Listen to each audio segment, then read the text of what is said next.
मंदिर की तो अच्छा है कि जो मैं तो समाज से जुड़ा ही हुआ हूँ। हाँ, तो और कोई उनका पीछे आशीर्वाद तो हमें बहुत है। उनके साथ ऐसा है जिज्ञासा यदि आपकी कोई है, कोई प्रश्न है तो चर्चा की जा सकती है, नहीं तो जो मुझे करना है वो करूंगा ही। बस आप जो आपके पास कोई हो तो बताओ, कुछ अच्छे चार बातें सब कोशिश करेंगे। लेकिन अच्छा वो होता है यदि हमारे मन में कुछ है कोई सवाल आप में से। नहीं, कोई नहीं। मन में ये रहता है कि ये ठीक है कि ये गलत है, कि आर्य समाज ही क्यों अच्छा है, कि दूसरा क्यों अच्छा है, ऐसा मन में कभी नहीं आता। कभी नहीं, किसी के मन में कुछ नहीं। चलो, आप तो सबका मन भी जानते हैं। क्योंकि मैं जानता हूँ। देखो, अच्छा चलो आज मन पर चर्चा करते हैं। ये मन क्या है, कौन बता सकता है? ये मन क्या है? हम सोचते तो हैं मेरा मन कहता है, मेरा मन मानता नहीं है, मेरा मन आज अच्छा नहीं है, मेरा मन आज बहुत प्रसन्न है। ये मन है क्या? है तो सबके पास, क्योंकि सब ऐसा बोलते हैं, लेकिन कभी शायद सोचने का अवसर नहीं आया। इसके लिए एक प्रसिद्ध उक्ति है, आप वेद मंत्रों में बोलते हैं, क्या है? शिव संकल्प। हाँ, ये कितनी बार बोलते हैं हम? 6 बार बोलते हैं। 6 बार बोलते हैं, 6 बार बोलते हैं। ये 6 मंत्रों के अंतिम पद के रूप में आता है। शिव संकल्प मस्त। ओम यज्जाग्रतो दूरमुदैति दैवं तदुसुप्तस्य तथैवैति दूरंगमं ज्योतिषां ज्योतिरेकं तन्मे मनः शिव संकल्पमस्तु। देखो, इस मंत्र का अंतिम पद है तन्मे मनः शिव संकल्पमस्तु। तत् मतलब वह, मे मतलब मेरा, मनः मन, शिव संकल्प वाला होवे।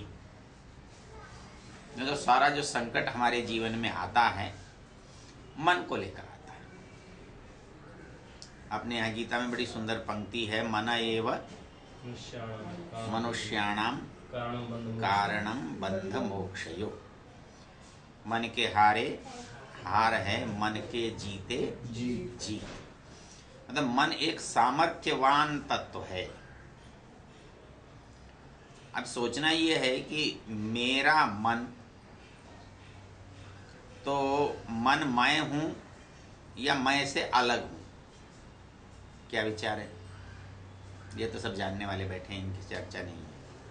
अपन जो 4 लोग हैं इनसे चर्चा है। भाई, मैं, मेरा मन जब कहते हैं तो मैं मन हूं या मन से अलग हूं? पता नहीं। मैं बताता हूं आपको, जहां भी मेरा शब्द प्रयोग होता है वहां वस्तु अलग होती है और मैं अलग होता हूं। मेरा मकान, तो मकान और मैं 2 हैं। एक मैं हूं और एक मकान है। इसको जोड़ने वाली जो चीज है वो मेरा है, क्योंकि पड़ोस के मकान को तो नहीं कहता मेरा है, ये तो उसका है, तेरा है, किसका है, जिसका है। तो कोई चीज जोड़ रही है और इस जोड़ने के कारण कोई चीज मेरे से जुड़ गई है, तो वैसे ही मन है, लेकिन मन मैं नहीं हूं, क्योंकि वाक्य तो यही कह रहा है। इसमें एक रोचक तत्व क्या है? मैं कहता हूं मेरा मन नहीं मानता, मैं करना तो चाहता हूं पर मेरा मन नहीं मानता। ऐसा कहना ठीक है? ऐसा कहना ठीक है? 2 दृष्टियों से विचार करते हैं। पहला विचार, मन नाम की चीज जड़ है कि चेतन है? कभी सोचा नहीं? मन करता है, मन मानता नहीं है, मन सोचता है, मन दुखी है, मन सुखी है, तो कैसा लगता कैसा है? जड़ है कि चेतन है? कैसा भी नहीं लगता।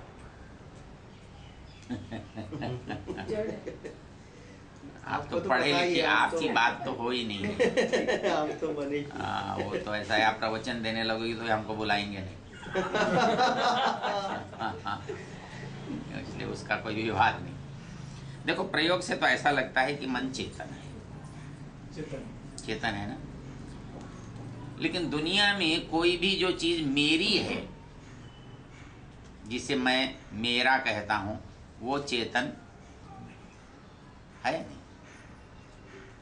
मेरा चश्मा है, मेरा कुर्ता है, मेरा मकान है, मेरी दुकान है, मेरा हाथ है, वो मेरे से भिन्न है।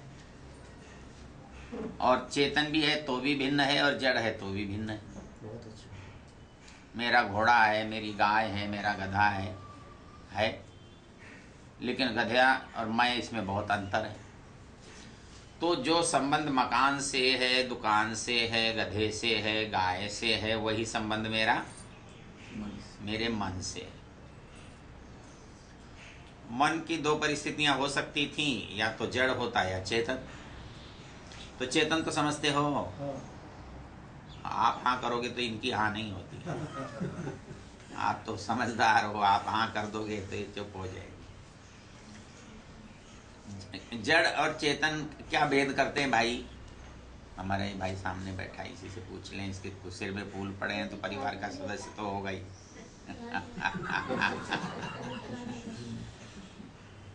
क्यों भैया? जड़ और चेतन में अंतर क्या है? पता नहीं, फिर बताने में गड़बड़ हो जाएगी। यदि ये नहीं बताया तो बाकी बातें बेकार हो जाएगी। देखो, इस संसार में दो तरह की चीजें दिखाई देती हैं। एक चलती फिरती, बोलती, चलती, अनुभव करती, ठीक है ये बात। एक चीजें हैं, हम कहीं उठाकर रखते हैं तो रख दी जाती हैं, हम फेंक देते हैं तो गिर जाती हैं, हम जला देते हैं जल जाती हैं। मतलब जो हमारी इच्छा से हो रहा है, उनकी इच्छा से नहीं होता, उनको हम जड़ कहते हैं।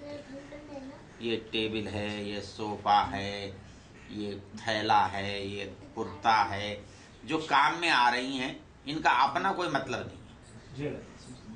जिसमें सुख दुख, इच्छा, अच्छा बुरा कुछ नहीं है, वो चीज जड़ है। इसको आप अंग्रेजी में कह लो लिविंग और नॉन लिविंग। इतना समझते हो? तो अब प्रश्न ये है कि मन लिविंग है या नॉन लिविंग है?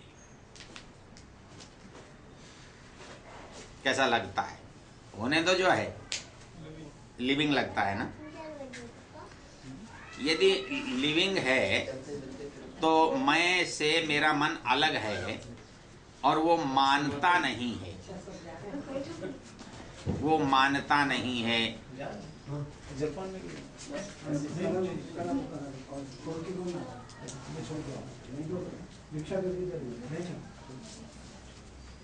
बैठो बैठो, तो हमारा काम ही ये है, आना जाना चलता रहता है। इसमें ज्यादा आपको चिंता करने की आवश्यकता नहीं है। चिंता करने का काम प्रधान जी का है। यदि देखो मन चेतन है, आप चिंता मत करो।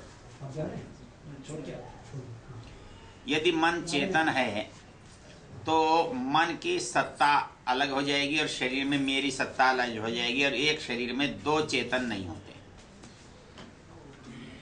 एक दूसरा, मन जो है वो साधन है कि साध्य है? मतलब उसमें मालिक है कि नौकर है? क्या विचार है? मालिक है। तो फिर मैं कौन है? मैं मालिक है कि मेरा मालिक है? सोच कर देखो। मेरी गाय, मेरा घोड़ा, उसमें मालिक कौन लगता है? मेरा शरीर। तो शरीर मालिक है कि मैं मालिक हूं? मेरे शरीर में मेरा जो है ये अधिकार को बता रहा है, और अधिकार में जिसका अधिकार होता है वो बड़ा होता है, या जो अधिकार में होता है वो बड़ा होता है? तो मेरा मन कौन बड़ा हुआ? मैं बड़ा हुआ ना, मेरा मन। अच्छा, मन जो है वो हमारी इंद्रियों में से एक है, इतना समझते हो? हमारी इंद्रियां क्या हैं? हाँ, ये जो हमारी आंख, नाक, कान, इनको इंद्रियां कहते हैं। इनको इंद्रियां क्यों कहते हैं ये भी समझ लो। इंद्र कहते हैं आत्मा को, स्वामी को, चेतन, और जिनसे इंद्र की पहचान होती है। मैं आज देखता हूँ, सुनता हूँ, बोलता हूँ, चलता हूँ तो मैं हूँ, और जिस दिन ये शरीर में बोलना, चलना, दिखना खत्म हो जाएगा उस दिन मैं नहीं होऊंगा, इसलिए मेरी पहचान है। दूसरा, ये मेरी मदद करते हैं, मेरे साधन हैं, मेरी काम की सहायता करते हैं। मैं हाथ से उठाता हूँ तो हाथ मेरी इंद्रिय तो है, लेकिन मेरा साधन है। हाथ की मर्जी नहीं है कि कुछ उठाए, अपनी मर्जी से नहीं उठाता कुछ भी। जब तक मैं नहीं उठाऊंगा, मैं हाथ भी तब तक नहीं इसको उठने देता जब तक मैं नहीं चाहूँ। तो अब इस काम को करने वाला कौन है? मेरा मन। अब बताओ, मन नौकर है कि मालिक? मालिक क्योंकि वो जो बोलता है वही हम करते हैं। मन बोलता है वो हम करते हैं। तो हम जो है वो चीज हाथ है, या हाथ और मन दोनों से अलग है? मैं हाथ ने उठाया, मन ने कहा, तो मैं जो है, हाथ भी मेरा है और मन भी मेरा है। तो मैं इन दोनों से अलग है या दोनों में से कोई एक है? गड़बड़ हो गई सर। चलो, मैं जो है वो बोलता हूं, जो सोचने की जरूरत नहीं। मन जो है वो जड़ है। समझ में आया? यहां से शुरू करते हैं। मन जो है वो क्या है? जड़ है। बिल्कुल उसी तरह से जैसे मेरा घर है, मेरी कार है, या मेरा कोई हाथ का बर्तन है, या मेरा कपड़ा है, जो भी है। तो मन जो है वो क्या है? जड़ है। और ये हाथ पैर आदि भी क्या है? जड़ हैं। तो पहले तो यूं समझ लो कि इसमें काम कैसे होता है। मैं तो होता है आत्मा, मालिक, चेतन, और इस शरीर में वो एक है। ये उसका घर है। शरीर क्या है? उसका घर है। इस घर का वो स्वामी है। अब घर में रहता है तो उसको नौकर चाकर हैं उसके बहुत सारे। तो कुछ बाहर काम करते हैं, कुछ अंदर काम करते हैं। तो बाहर काम करते हैं उनको हाथ पैर कहते हैं, और कुछ आंख नाक कहते हैं। और जो अंदर काम करता है उसे मन कहते हैं। दोनों नौकर हैं, दोनों मालिक के नौकर। एक नौकरों में बड़ा है। नौकरों के 3 स्तर हैं। नौकरों के 3 स्तर हैं। एक केवल मजदूरी करते हैं हाथ पैर की तरह से। एक मजदूरी की जगह संदेशों को लाते ले जाते हैं, आंख नाक कान की तरह। गरम है, ठंडा है, कैसे नरम है, गोरा है, काला है, मतलब आंख से, कान से, नाक से, जबान से, कड़वा है, मीठा है, दबा कर देखा, छू कर देखा, कठोर है, नरम है, जानते हैं ना। तो इस शरीर में 2 तरह के साधन हैं। एक जिनसे हम जानते हैं और जिनसे हम करते हैं, लाते हैं, जाते हैं, आते हैं। करना और जानना। तो जिनसे करते हैं उनको कर्मेंद्रिय कहते हैं। इंद्रिय मतलब साधन। और जिनसे हम जानते हैं उनको ज्ञानेंद्रिय कहते हैं।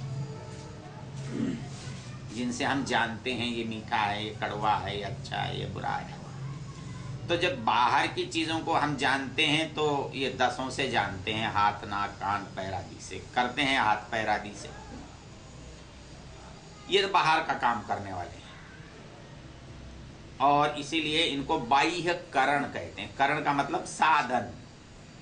आपसे पूछे जी कितनी गाड़ी हैं आपके घर, अजी 10 हैं कि 5 हैं कि 20 हैं कि 100 हैं, तो वैसे ही इस जीवात्मा से पूछो भाई तेरे पास साधन कितने हैं, तो बोला बाहर अंदर सके साधन 10। लेकिन इन सब में तालमेल करने वाला कौन है, इनसे काम लेने वाला कौन है? तब आता है इनसे तालमेल करने वाला अंदर का जो नौकर है उसका नाम मन है। अच्छा, नौकरों में मुनीम, सरदार, सेक्रेटरी किसको बनाते हैं? जो उनमें विश्वास का हो, समझदार हो, जिसमें काम करने की ताकत हो। तो इन इंद्रियों में सबसे ज्यादा ताकत किसमें होती है? मन में। ये बिल्कुल ऐसे है जैसे तांगे में कोई तगड़ा घोड़ा लगा हो और तांगे वाला ये कहे जी मेरा घोड़ा बड़ा नालायक है, तो आप क्या कहेंगे? भले आदमी तू नालायक है, घोड़ा क्या नालायक है? घोड़ा तो मजबूत है, ऊंचा है, लंबा है, चौड़ा है, काम ले इससे। तो काम लेने वाला और काम में आने वाला। तो यदि कोई यूं कहे जी मेरा घोड़ा बदमाश है, मानता नहीं है, ये बात कैसी हो गई? ये बात ऐसी हो गई, दुकान में मैं एक सेठ जी के यहाँ खड़ा था, मेरे परिचित सेठ जी हैं। वो नौकर को आया गुस्सा, बोले सेठ बना फिरता है, अकल है नहीं दिलेवर की, ये माल ऐसा बिगाड़ दिया, ये ऐसा कर दिया, वो ऐसा कर दिया। वो दोनों भाई बैठे चुपचाप, मैंने उनको देखा, वो कुछ भी नहीं बोल रहे और वो नौकर बोलता जाता बोलता जाता बोलता जाता। मैं भी कुछ नहीं बोला जब वो नहीं बोले तो। इतने में नौकर को कोई काम हुआ या उसने बताया तो वो चला गया। मैंने सेठ से पूछा, मैंने कहा तुम नौकर के गुलाम हो, इसको निकाल के बाहर क्यों नहीं करते? पता है उसने क्या जवाब दिया? बोले इसको निकाल दिया तो कल दुकान ठप हो जाएगी। सही है। बोले सौदा कहाँ से आता है इसको पता है, सौदा क्या भाव आता है इसको पता है, सौदा किसके यहाँ जाता है इसको पता है। मैंने हटाया, दूसरा सेठ रख लेगा। मन का भी यही हाल है। ये जब मालिक कमजोर होता है ना तो ये मालिक बन जाता है, और ये मालिक बन जाता है तो फिर मालिक की नहीं सुनता, फिर अपनी सुनाता। ये बहुत ताकतवर है। जो आदमी इसके सामने हथियार डाल देता है वो तो यूं कहता है मेरा मन ऐसा है, मेरा मन ऐसा है, मानता नहीं है, आज जाने की इच्छा नहीं है। और जो आदमी मालिक होता है वो कहता है भाई आज वहां जाना है, ये क्या कहेगा? हाँ जी। तो इसलिए ये दोनों कर सकता है, अच्छा भी कर सकता है और बुरा भी कर सकता है। इसके लिए वाक्य बना तन्मे मनः, ऐसा मेरा मन शिव संकल्प वाला होवे। हावी हो जाए, ये हम पर हावी ना हो, बल्कि शिव अच्छे संकल्पों वाला, अच्छे विचारों वाला होगा तो हमारे हिसाब से चलेगा, फिर अपने हिसाब से नहीं चलेगा। इसको समझने के लिए कठोपनिषद में एक बड़ी प्यारी पंक्ति है कि ये सारे शरीर को आप समझ लोगे तो बहुत आसान हो जाएगा कि कौन क्या है, कौन क्या करता है। बोलो तो याद।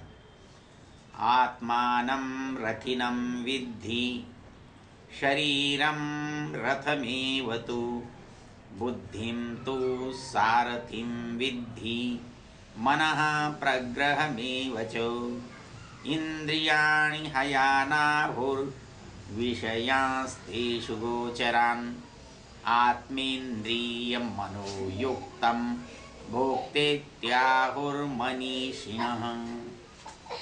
कहता जो दिखाई दे रहा है इसको बांटो, कौन किस वर्ग में, किस कैटेगरी में आता है, किस श्रेणी में आता है। कहता है कि इनमें सबसे बड़ी चीज कौन है, इस घर में सबसे बड़ी चीज कौन होती है? इसका मालिक, स्वयं। तो हमारे शरीर में क्या है जिसको हम कहते हैं मालिक? वो है आत्मा, जीवात्मा। जीवात्मा जैसा चाहता है वैसा करता है, क्योंकि मालिक की पहचान क्या है? नौकर भले ही कहता रहे कि यहाँ सौदा बेचना ठीक है और मालिक का मन है कि नहीं बेचना, तो किसकी चलेगी? चलेगी जिसकी, मालिक की। तो जिसकी चलती है वो मालिक कहलाता है। तो इस शरीर में किसकी चलती है? किसकी चलती है? आत्मा की चलती है। उसके होने से दुकान है, मालिक बैठता है तो दुकान है। मालिक ने कल दूसरे को बैठा दिया तो न नौकर कुछ कर सकता न माल कुछ कर सकता। तो इसलिए स्वामी, इस शरीर को हमारे यहाँ कहीं मकान कहा है, कहीं सवारी कहा है, इस मंत्र में रथ कहा है। ये रथ क्या होता है? रथ किसे कहते हैं? दुनिया में रथ तो चलते ही हैं। रथ कहते किसको हैं? गाड़ी को कहते हैं कि नहीं कहते? सुंदर सी गाड़ी को रथ कहते हो। इस बात को यूं समझो कि रथ शब्द का संस्कृत में अर्थ क्या है? जिसमें आराम से चले। रथ का अर्थ होता है आराम से ले जाने वाली गाड़ी। रममाणः अस्मिन् तिष्ठति, बैठकर आनंद लेता है। आपकी कोई एक्सप्रेस है कि आपकी दुरंतो है कि आपकी राजधानी है कि आपका हवाई जहाज है कि आपके जो बढ़िया बढ़िया गाड़ी है, तो आप कहोगे क्या है? रथ है। तो रथ मतलब जिसमें आराम से यात्रा की जाए वो रथ है। तो हमारा शरीर क्या है? रथ है। दुनिया में इससे अच्छी गाड़ी नहीं है। सबसे सुंदर कोई रचना भगवान की है तो क्या है? मनुष्य का। कोई यूं कहे जी तो गधे के शरीर में चला जा तो कोई जाएगा?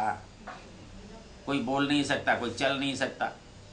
हमारे में और आज जानवर में कितना अंतर है पता है? आत्मा दोनों का एक है, केवल उपकरणों की भिन्नता है। एक यही भोलू मजदूर था, हाथ पैर आंख नाक कान उसके अच्छे थे, पैसे नहीं थे, लोग भोलू चिल्लाते थे।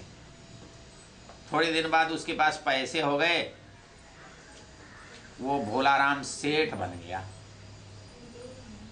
उसको भोलाराम किसने बनाया? साधनों ने, पैसे ने बनाया। आदमी तो जैसे हम थे वैसे ही भोलू था। अंबानी पेट्रोल बेचता था, और भी तो पेट्रोल बेचते हैं, लेकिन अंबानी को अंबानी किसने बनाया? पैसे ने बनाया। बिड़ला को बिड़ला किसने बनाया? पैसे ने बनाया। तो साधनों से आदमी जो है ना वो समाज में बड़ा बन जाता है तो वैसा का वैसे ही। तो वैसे ही प्राणी समाज में साधनों से मनुष्य बड़ा बना हुआ है। सोच कर देखो कैसे। हमारे पास साधन है, हाथ पैर आंख नाक कान मुंह जीभ, ये है। इनमें से जिसके पास जितने कम है वो उतना गरीब है। सोच कर देखो भाई, गाय अपने बछड़े को चाटती है, उसके चाटने को देखकर आप कैसे कहेंगे कि ये साफ ऐसे क्यों कर रही है? मुंह से कोई चाटता है? मतलब हमें अपने बच्चे को चाट के साफ करना पड़े तो करना पड़ता, केवल आपके पास हाथ नहीं होते तो। बोलो करते कि नहीं करते? तो मैं संपन्न क्यों हूं? मेरे पास साधन अधिक है। तो मैं गधे से, घोड़े से, कुत्ते से, गाय से, चींटी से, हाथी से, ऊंट से किसी अंश में बड़ा हूं तो अपने साधनों से बड़ा हूं। और इन साधनों में भी विशेष साधन पता है कौन सा है? कौन सी चीज है बता सकते हो? बुद्धि, वाणी और पाणी।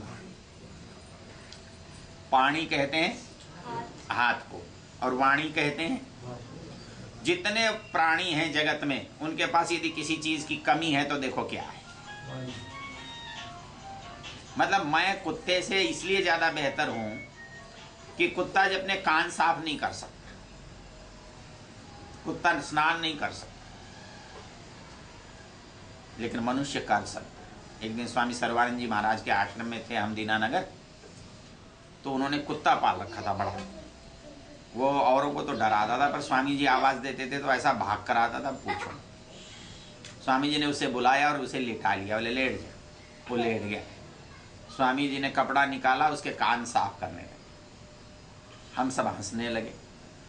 स्वामी जी बोले, तुम्हारे कान में कुछ हो जाता है तो तुम हाथ से ही तो करते हो, अब इसका हाथ नहीं है तो मैं इसकी मदद कर रहा हूं तो कोई बुरा है क्या? तो मेरे से गाय में, घोड़े में, गधे में और कुछ भी कम नहीं है। केवल मेरे पास हाथ हैं, उसके पास हाथ नहीं है। मेरे पास वाणी है, उसके पास वाणी नहीं है। तो दुनिया में जो संपन्नता है, एक तो मनुष्य की बनाई हुई संपन्नता है जो नोटों से, सोने से, चांदी से आती है, और एक भगवान की दी हुई संपन्नता है, वो भी साधनों से ही आती है। उनके पास साधन, जिस जिस प्राणी के पास जितने जितने कम साधन हैं, वो उतना उतना इस दुनिया में गरीब है। किसी के पास एक ही साधन है, किसी के पास आंख नहीं है, किसी के पास कान नहीं है, किसी के पास जीवा नहीं है, कोई सीधा ही निकलता है। तो आप जितने जानवरों को देखोगे, उनके पास, किसी के पास कुछ कम है, किसी के पास कुछ कम है। यदि सब कुछ किसी के पास है तो मनुष्य। इसलिए ये शरीर कैसा हुआ? रथ हुआ, रथ है। आत्मा इसमें रमण करता हुआ जाता है, आनंद मनाता हुआ रहता है, इसलिए ये रथ का है। वो कहते हैं आत्मानम रथिनम विद्धि। इस आत्मा को रथ का कौन समझो? मालिक। और मालिक फेंक दे तो ये कचरा हो जाता है। इसमें से आत्मा निकल जाए तो, इसे कोई बुला के नहीं बैठा था, सेठ जी आओ, कहते हैं हटाओ हटाओ हटाओ, इसको छू के आओगे तो नहाना पड़ेगा। घर में कोई मर जाता है तो घर में कोई पानी नहीं पीता, पीता है? नहीं पीता। अजी उसके यहाँ जाना नहीं, मौत हुई है। कल तक जिसको उड़ा रहा था ना, सुला रहा था, खिला रहा था, पिला रहा था, उसके बिस्तर पर उस समय लेट रहा था जब तक वो जिंदा था, मेरे दादाजी, मेरे पिताजी। और जब मर गए ना तो उसके बिस्तर पर बैठता नहीं है। निकालो बाहर, इसकी खाट भी बाहर फेंको, इसका बिस्तर भी बाहर फेंको, एक चीज बाहर नहीं फेंकता। इसने कुछ सोने का पहन रखा तो उतार लो। वो यदि भूल चूक से रह जाए तो श्मशान में से भी लेकर आता है, बाकी चीजों को तो गिनता नहीं। तो इसलिए ये शरीर का मूल्य तब तक है जब तक इसमें आत्मा है। तो आत्मा का होने से वो मालिक है इसका। तो वो ये शरीर रथ है और आत्मा इसका मालिक है। उसको संस्कृत में रथी कहते हैं। रथ जिसका है, रथ का मालिक रथी। तो आत्मानं रथिनं विद्धि शरीरम रथमेव तु। आत्मा रथी है, शरीर रथ है। अब क्या क्या चाहिए? रथ यदि गाड़ी है तो ड्राइवर चाहिए, ड्राइवर है तो मालिक उसको बता रहा है, और गाड़ी है, ड्राइवर है तो गाड़ी के साधन चाहिए। तब उसका नियम बताया, आत्मानं रथिनं विद्धि शरीरम रथमेव तु बुद्धिम तु सारथिम विद्धि। अपना एक सेक्रेटरी रखा हुआ है, भाई क्या क्या कार्यक्रम है बताना जरा, आज किस किस से अपॉइंटमेंट है, किसको किसको समय दिया है मिलने का, किसकी पार्टी में जाना है, कौन से कार्यक्रम में सम्मिलित होना है। उस काम को जो करता है आप सेक्रेटरी कहते हो। शरीर में कौन है? बुद्धि है। बुद्धि से निश्चय होता है। सेक्रेटरी फिर कहता है चलो ड्राइवर आओ, गाड़ी लेकर आओ, मालिक जाने वाले। तो ये ड्राइवर कौन है? मन है। मन, मन की पोजीशन, मन का स्थान कहाँ है? आत्मा मतलब शरीर है, इसमें घर में आत्मा मालिक है। उसका सेक्रेटरी, सचिव कौन है? बुद्धि है। बुद्धि के नीचे काम करने वाला, आदेश पालने वाला कौन है? मन है। और जब मन को आदेश मिलता है तो कहता है चलो देखो, तो आंख देखती है, चीज लेकर आओ तो हाथ उठाकर लाता है, पहुंचो तो पैर चलकर पहुंचता है। तो अब सोच लो कि हमारा क्रम क्या है। सबसे ऊपर आत्मा है इस शरीर में, आत्मा के नीचे बुद्धि है, बुद्धि के नीचे मन है, मन के नीचे इंद्रियां हैं, इंद्रियों के दो हिस्से हैं, एक तो जिनसे जानकारी होती है, हाँ उसको हम क्या कहते हैं, जानने वाली, ज्ञानेंद्रियां, और इसको अंग्रेजी में क्या बोलते हो आप, सेंसेस। और दूसरी कर्मेंद्रियां, जिससे एक्शन क्रिया होती है, हाथ पैर आदि से क्रिया होती है, और आंख नाक आदि से जानकारी होती है। लेकिन ये दोनों क्रिया और जानकारी किससे जुड़ी हुई हैं, मन से। इसलिए इन इंद्रियों को बाह्य करण कहते हैं, बाहर के साधन कहते हैं, और मन को अंतःकरण कहते हैं, अंदर का साधन कहते हैं। और साधन सदा किसके होते हैं, मालिक के होते हैं। भाई अगले के पास कार है, हाथी है, घोड़ा है, जो कुछ भी है ये साधन है। तो साधन किसके होते हैं और किसके लिए काम करते हैं, मालिक के लिए काम करते हैं और मालिक के होते हैं। अब बताओ मन किसका हुआ, अब मन किसका हुआ, मालिक का हुआ ना, आत्मा का हुआ। अब इनमें चेतन केवल एक है, चेतन केवल एक है, कौन है, आत्मा। बुद्धि जड़ है, मन जड़ है, इंद्रियां जड़ हैं, क्योंकि इनसे सब काम में आ रही हैं। जिसके लिए काम हो रहा है वो अकेला चेतन है। समझ मेरी बात। तो अब क्या है कि सब इंद्रियों में ताकत है, लेकिन सबसे ज्यादा ताकत किसमें है, मन में। क्योंकि आंख केवल देख सकती है, आंख सुन नहीं सकती, नाक केवल सूंघ सकती है, चल नहीं सकती, पैर केवल चल सकते हैं, पकड़ नहीं सकते। तो जिस जिस इंद्रियों को देखो उसमें थोड़ी थोड़ी ताकत है। कर्मेंद्रियों से ज्ञानेंद्रियों में कुछ ज्यादा विशेषता है, ये तमोगुण प्रधान है तो वो रजोगुण प्रधान है। और मन दोनों को कर सकता है। मन जब आंख में होता है तो देखता है, मन जब कान में होता है तो सुनता है। इसलिए कभी आंख खुली रहती है तो भी नहीं देखते हम, ऐसा नहीं होता। यदि आंख ही से देखता तो आंख के सामने हर समय कुछ जो कुछ होता वो दिखता नहीं होता ऐसा। और इसकी एक पहचान बताइए हमारे शास्त्रों में, पता है क्या,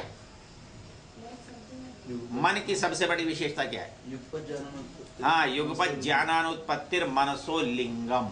एक समय में एक ज्ञान होगा, देखते समय में सुन नहीं रहा होगा, सुनते समय में देख नहीं रहा होगा, चलेगा तो चलते हुए ही कुछ और करेगा तो चलना भूल जाएगा।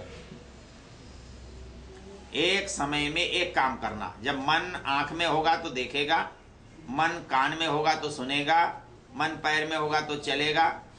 करता वो बहुत जल्दी है, इसलिए लगता ऐसा है कि सब काम साथ साथ हो रहे हैं, लेकिन काम साथ साथ नहीं होते, काम होते बारी बारी से हैं। इसमें एक बड़ी रोचक घटना आती है, आपके यहाँ भी आती होगी, कि कौन आदमी कितने काम एक साथ कर सकता है।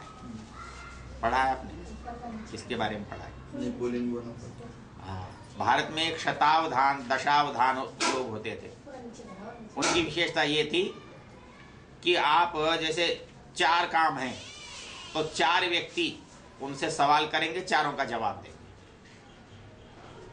किसी आदमी को बताना है कि क्या क्या काम कितने एक साथ करने हैं, तो वो मन करता तो एक साथ नहीं है, पर एक साथ लगते हैं। कैसे एक साथ लगते हैं? बहुत जल्दी करने से। एक आदमी यहाँ फिर यहाँ फिर यहाँ फिर, ऐसा लगता है ये दोनों जगह है, लेकिन दोनों जगह है नहीं, आ जा रहा है। इसको उदाहरण हमारे यहाँ पता है साहित्य में दिया है। किसी लोहे के पतरे में से छेद करने में तो बहुत समय लगता है, लेकिन किसी सुई को कमल के पत्तों में से निकाल दो, कितनी देर लगती है पता ही नहीं चलता। लगता ऐसा है कि एक बार में ही चला गया, लेकिन एक बार में जाता है क्या? नहीं जाता। वैसे ही मन जितने काम करता है, करता बारी बारी से है, लेकिन लगता ऐसा है कि जैसे एक साथ कर लिया। और मन जितना एक चीज को केंद्रित होकर करता है उतना अच्छा कर सकता है। हमारा काम ध्यान किसे कहते हैं? एक विषय ध्यान किसे कहते हैं? किसी काम को लगातार करते जाना, और ध्यान कुछ नहीं होता। जो चीज हम करते हैं वो सारे करते हैं, लेकिन क्या करते हैं? अभी घर के बारे में सोच रहे थे, अभी दुकान के बारे में सोचने लगे, दुकान के बारे में सोचते सोचते बेटे के बारे में सोचने लगे। अमेरिका में बेटा है, वहां के बारे में सोचने लगे, बेटे के सोचते पोते के बारे में सोचने लगे। कुछ भी नहीं पता लगा कि इस बारे में सोचा। बच्चे को क्या कहते हो? बेटा मन लगा कर पढ़ो, बेटा ध्यान से पढ़ो। तो इसका मतलब बेटा ध्यान से पढ़ो और बेटा मन लगा कर पढ़ो, इन दोनों में संबंध है कि नहीं? इसका मतलब मन को एक जगह रखना ही ध्यान है, और ध्यान करने का मतलब मन को एक जगह रखना है। आप कहते हो ना ध्यान से पढ़ना बेटा, ध्यान से जाना है? आप कहते हो मन लगाकर पढ़ना, मन लगाकर काम करना। तो मन लगाकर काम करना या ध्यान से काम करना, एक कारण है, एक क्रिया है। तो वैसे ही हम जब एक उस पर केंद्रित हो जाते हैं तो उसका ज्ञान हमारा निरंतर बढ़ता जाता है। इसलिए कहते हो परमेश्वर में ध्यान लगाओ। मतलब ध्यान लगाओ का मतलब दुकान में जैसे 100 सौदे देखते हो, 100 ग्राहक देखते हो, वैसे भगवान को देखने के समय केवल भगवान को देखो और भगवान को ही देखते रहो, और ध्यान कुछ नहीं। तो इसलिए मन जो है हमारे यहाँ सबसे शक्तिशाली है। इसका कोई उदाहरण बताओ तो कि मन सबसे शक्तिशाली है। हम सब बोलते हैं, इसलिए कह रहा हूं। दुनिया में सबसे जल्दी कौन जाता है? दुनिया में सबसे तीव्र गति किसकी है? सबसे तीव्र गति किसकी? तो मन की है। मन की है। इसमें मंत्रों में भी आया है, कौन सा है? हाँ, मनोजवा। मतलब जो मन है ये दुनिया में सबसे तेज गति वाला है। एक क्षण में अमेरिका हो आता है, अगले क्षण में चांद पर चला जाता है।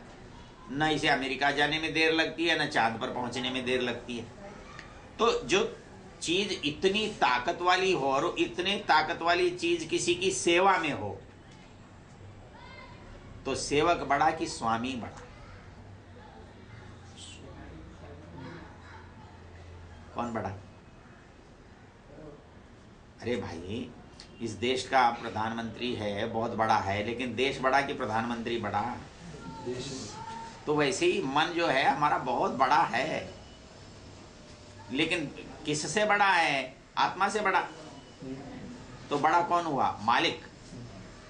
नौकर बहुत योग्य है, इसका मतलब मालिक उससे बड़ा है, उससे ज्यादा योग्य है। तो जिसका मन इतना शक्तिशाली है, जिसका सेवक इतना शक्तिशाली है, तो उसका स्वामी कितना शक्तिशाली है? और फिर वो स्वामी ये कहे क्या करूं, मेरा मन तो मानता नहीं। ये तो कमाल ही हो गया। ये तो बिल्कुल ऐसे हो गया, मेरी कार मानती नहीं है, मैं चाहता तो था जाना, पर कार कहती है मत जा। चलेगा? तो बिल्कुल जब हम ये कहते हैं मेरा मन नहीं मानता, तो उसका एक ही अभिप्राय होता है कि मैं मन को चेतन समझने लगा हूं, जबकि वास्तव में मन जड़ है। तो जड़ और चेतन का भेद नहीं होने से व्यवहार गलत हो रहा है, और मालिक को मैं नौकर समझ रहा हूं और नौकर को मालिक समझ रहा हूं। आपका समय हो गया, अपनी बात को यहां विराम देता हूं। आपका बहुत बहुत धन्यवाद। डॉक्टर साहब का बहुत धन्यवाद है।